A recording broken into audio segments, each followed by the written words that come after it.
guys, it's been a really long time since I've posted anything. I'm driving and I know I shouldn't, and I know you'll get mad, but just anyways, I just wanted to talk about yesterday was Aubrey's clinical assessment to see if we can get the medical diagnosis, and it was so hard.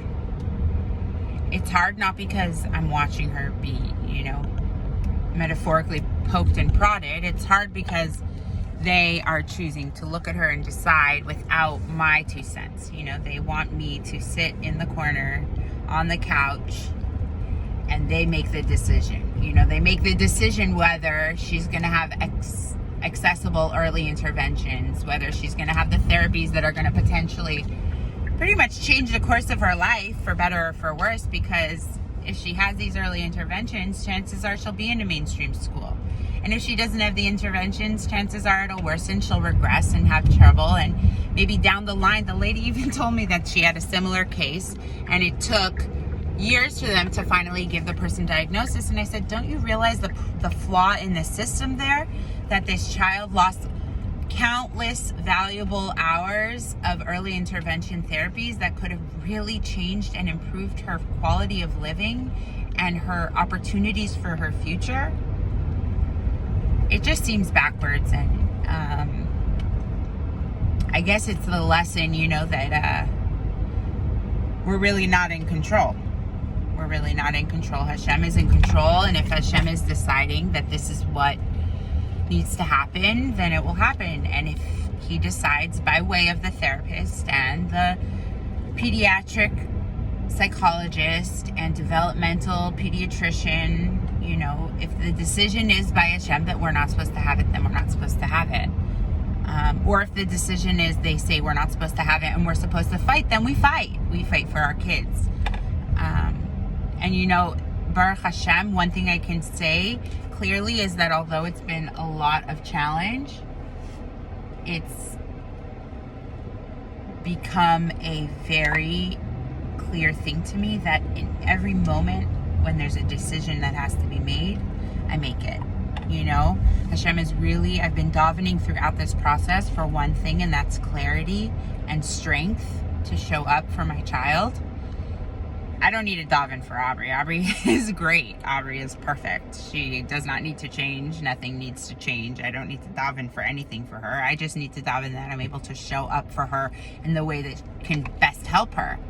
And daven that I'm given accessibility to the proper channels that can help her and have the strength to fight like hell for those opportunities. But Hashem has really given me clarity throughout the process. Like every step of the way, I know what the next step is, and I gotta take it. When I know what the next step is. Getting to know what the next step is oftentimes the challenge for me, because I'm new to this whole thing. I'm new to IEPs and free accessible, appropriate education and OT and speech and play therapy and ABA and respite care. Like, these are all words that 6 months ago literally did not cross my mind, nor have I ever heard of them, nor did I even know they existed in the world, or that they were so common, that so many people are experiencing this and learning. And the swiftness with which I was able to think, God, absorb this information and learn has been it's just been everything, and Hashem has really been the one to make me a vessel as a recipient to learn this. I feel really grateful that I do know what I know so far, and that I'm still learning and I'm reaching out to people. And what really prompted me to get on here, because yesterday for the second half of the day, I was crying for so many reasons, so many challenges, and that's what this road looks like. This road is huge peaks of accomplishment and then crashing valleys, and just feeling broken and hopeless and helpless. But Hashem just keeps throwing amazing little bits of experiences and opportunities and help in a way that tells me that, you know, he's here throughout the process, in the peaks and in the valleys. He's here and he's holding my hand and he loves me, and he gave me Aubrey as a gift, and she's a gift. And it's so humbling and it's so beautiful, and it's connecting me to HaKadosh Baruch Hu so much, to God. Feeling him throughout this process, feeling every single bit of him, the seemingly positive, the seemingly negative, the easy, the hard, the challenge, because it's growth. It's all growth. The good is the growth, the bad is the growth. It's all growth. And I'm growing as a mom, and I'm growing as a human. I'm becoming like this person that I don't recognize. And like, you know, they have to break the vessel in order to make it stronger. Like, I'm breaking in areas, like